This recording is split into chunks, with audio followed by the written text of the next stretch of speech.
다시 한 번 더 오늘 저희들의 초청을 받으시고 이 자리에 오신 여러분들을 진심으로 환영하며 감사를 드립니다. 참 잘 오셨습니다. 자, 우리 옆에 사람들과 함께 이렇게 격려하면서 환영합시다. 잘 오셨습니다. 네, 잘 오셨습니다.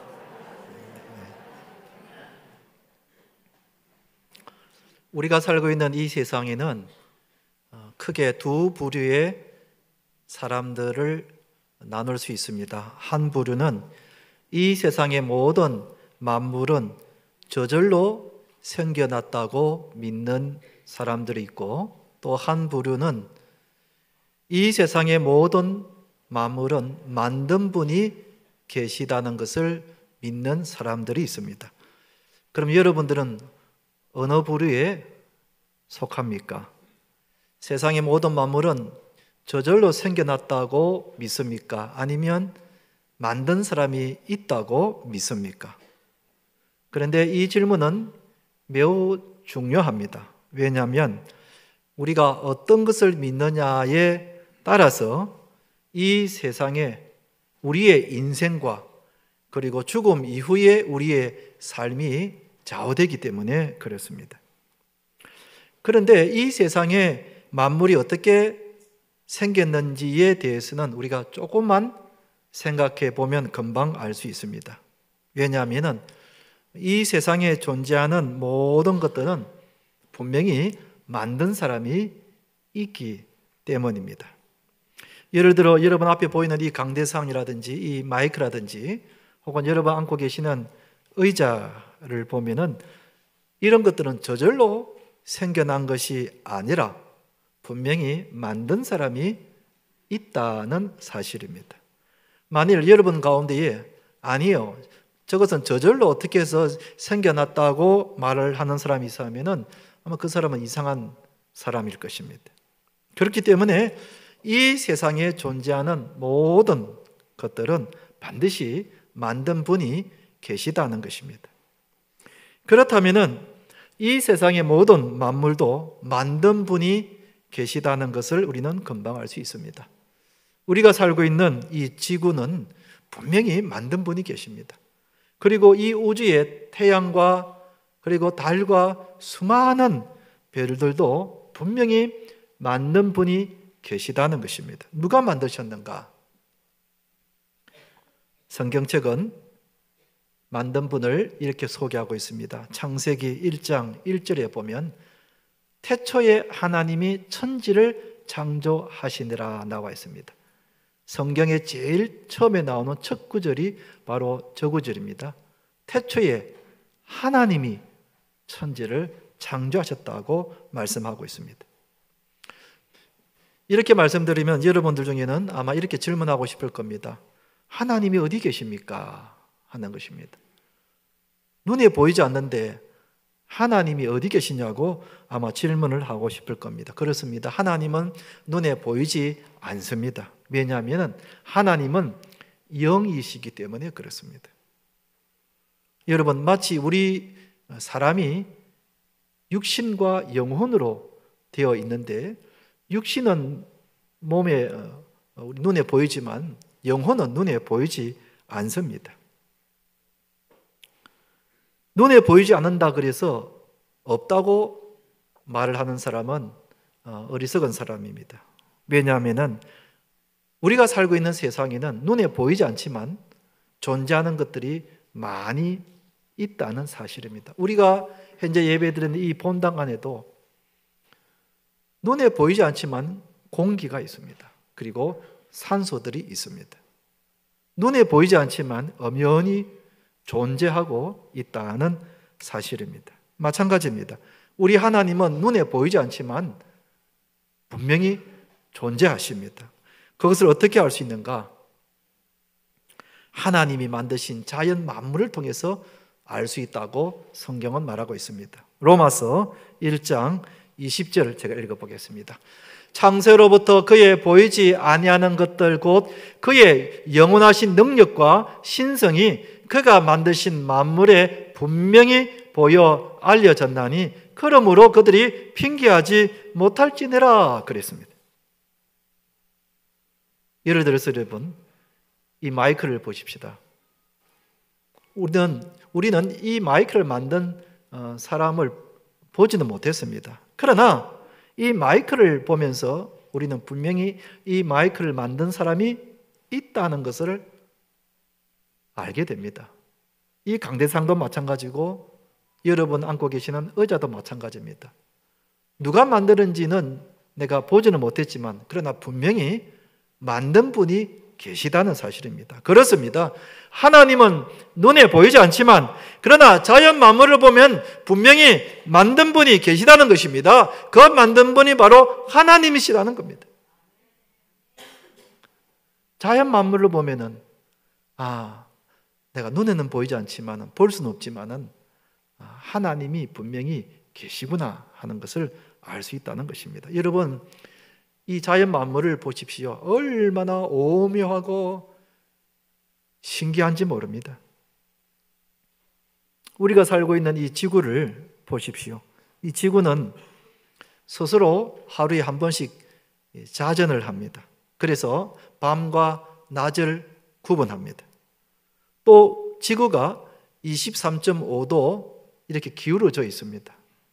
그래서 지구가 골고루 데워질 수가 있다고 그럽니다. 만약에 이 지구가 기울어지지 않으면은 생물이 살 수 있는 범위가 지금의 반으로 줄어든다고 그럽니다. 그러니 이 지구가 23.5도로 기울어진 것은 참으로 신기한 일입니다. 또 지구에는 공기 중에 산소가 20% 그리고 질소가 78% 있는데 산소는 모든 동물들이 사는데 필요하고 질소는 모든 식물들이 사는데 필요합니다.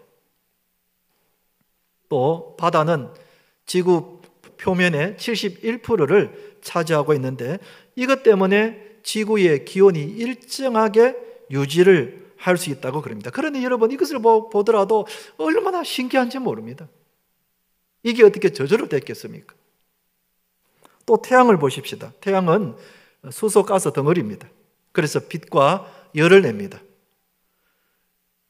지구와 태양과의 거리는 약 1억 5천만 킬로미터입니다. 그런데 여러분 참 놀라운 것은 이 거리보다 가까우면 지구에 있는 모든 생물들이 다 죽습니다. 또 이거보다 멀면 지구에 있는 모든 생물들이 다 얼어서 죽는다는 것입니다. 그런데 이 거리가 지금까지도 일정하게 유지를 하고 있다는 것입니다. 얼마나 신기한 일입니까?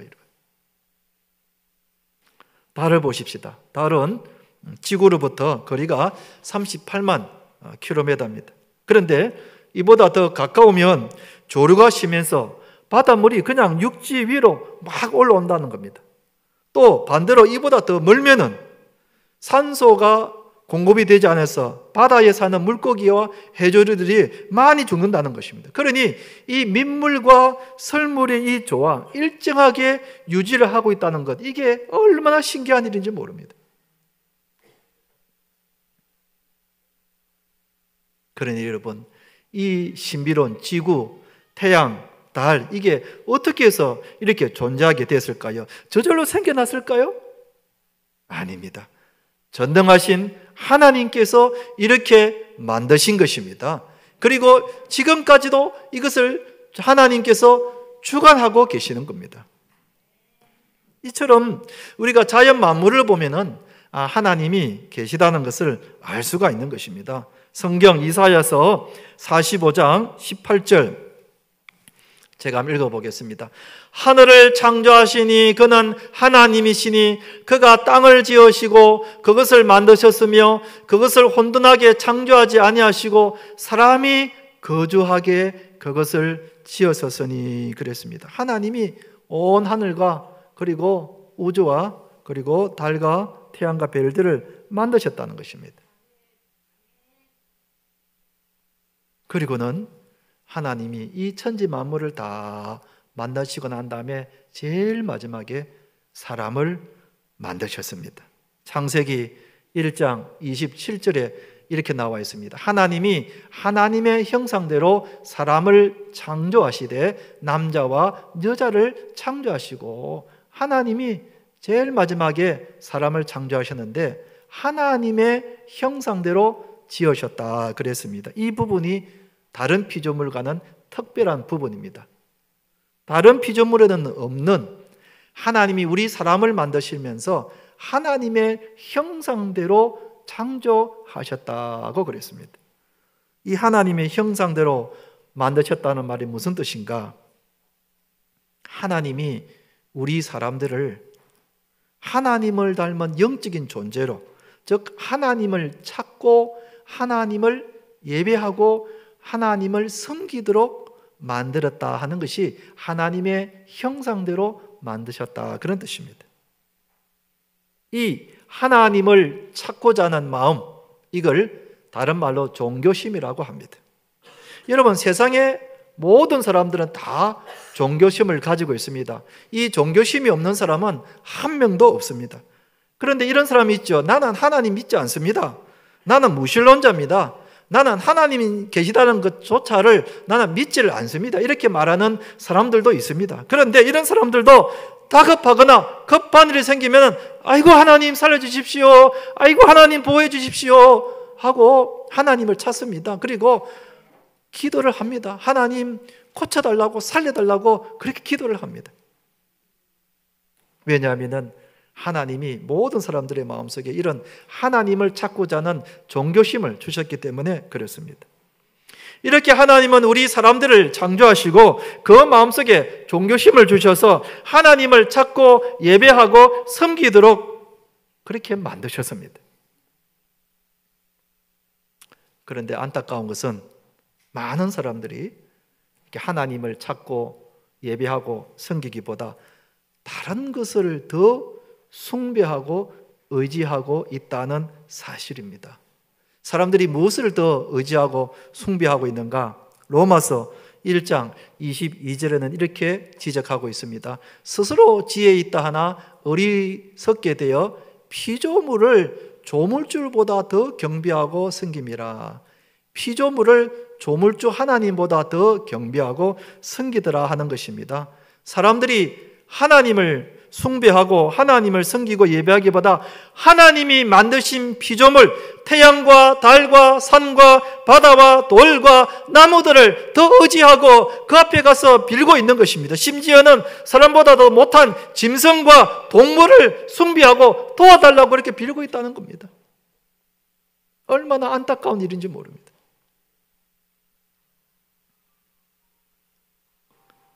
예를 들어서 부모 여러분, 내가 난 자식이 나를 보고 아버지, 어머니 하고 불러야 하는데 돌이나 나무나 이런 것들을 보고 가서 아버지 나를 도와주십시오 하고 한다면 여러분, 그 아버지의 마음이 얼마나 억장이 무너지겠습니까? 얼마나 마음이 아프겠습니까? 우리는 나를 창조하신 하나님을 의지하고 하나님을 바라보고 하나님께 도와달라고 기도하고 하나님께 예배를 드려야 하는데 사람들이 어리석게도 자연 만물을 앞에 두고 경배하고 도와달라고 빌고 있으니 여러분, 하나님 마음이 얼마나 아프시겠는가 하는 거예요.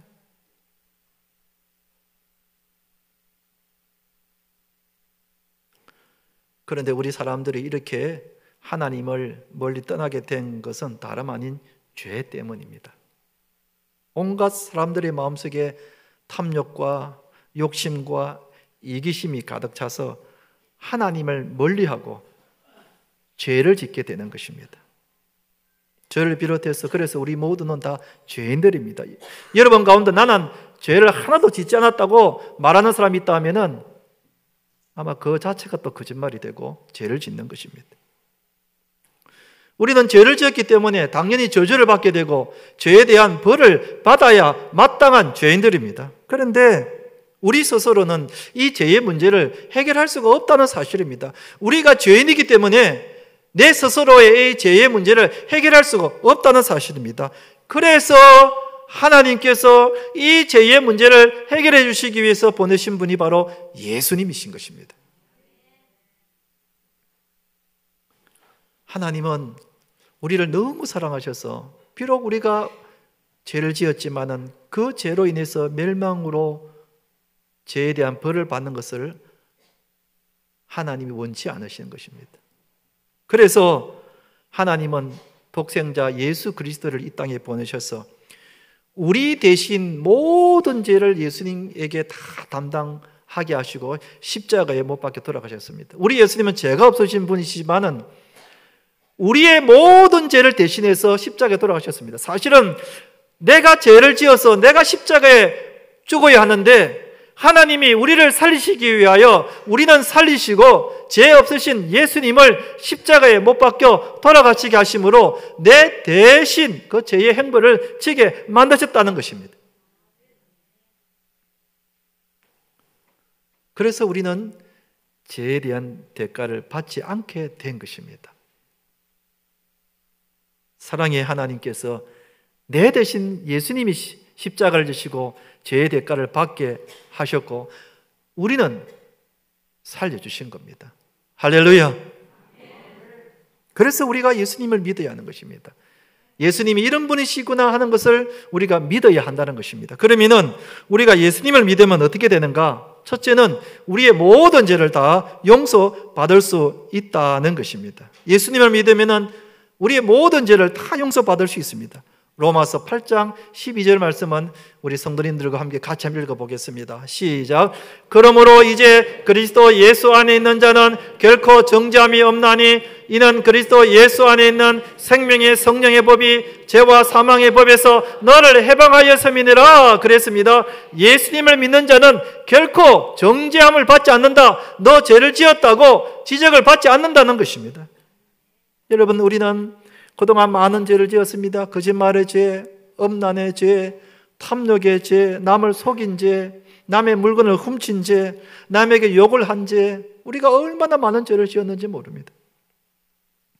그런데 예수님을 믿으면 하나님이 다시는 우리가 지은 죄에 대해서 정죄하지 않으신다는 것입니다. 심판하지 않으신다는 것입니다. 왜냐하면 예수님이 내가 지은 모든 죄를 지시고 대신 지셔서 십자가에 돌아가시기 때문에, 예수님이 대신 돌아가시기 때문에 우리는 그 죄에 대한 형벌을 받지 않을 수 있게 됐다는 것입니다. 할렐루야.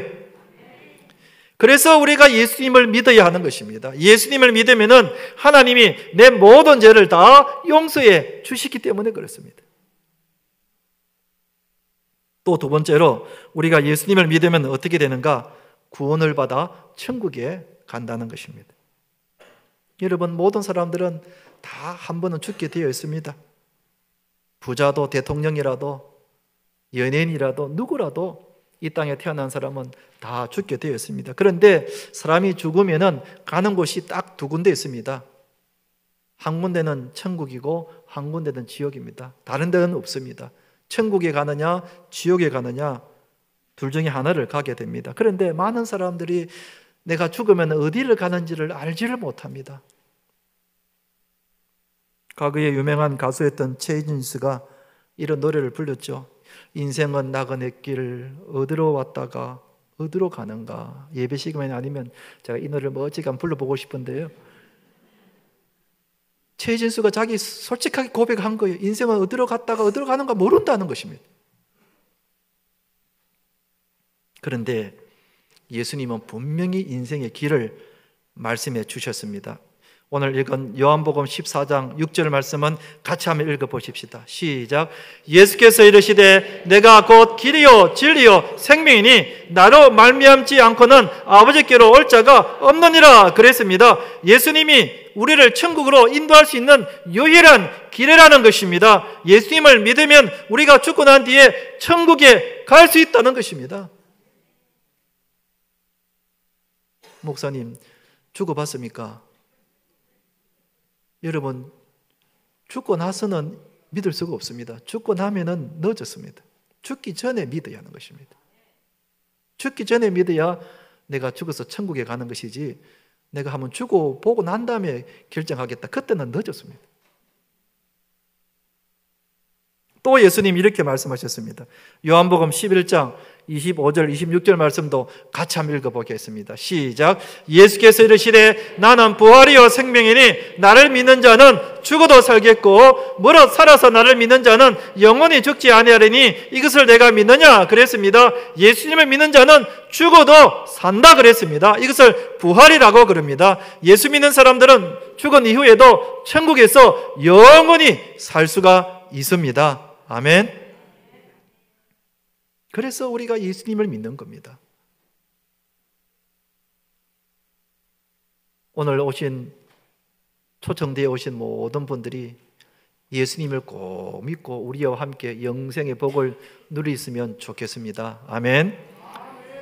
이제 말씀을 맺겠습니다. 오늘 제가 드린 설교는 하나님이 이 세상 만물을 만드셨고 우리를 사랑하셔서 예수님을 보내주셨다는 것입니다. 그리고 우리가 이 예수님을 믿으면 우리의 모든 죄를 다 용서받을 수 있고 구원받아 천국에 갈 수 있다는 것입니다. 오늘 이 절에 나오신 모든 분들이 이 예수님을 믿고 다 이런 구원의 은혜를 받게 되기를 주님의 이름으로 축원드립니다.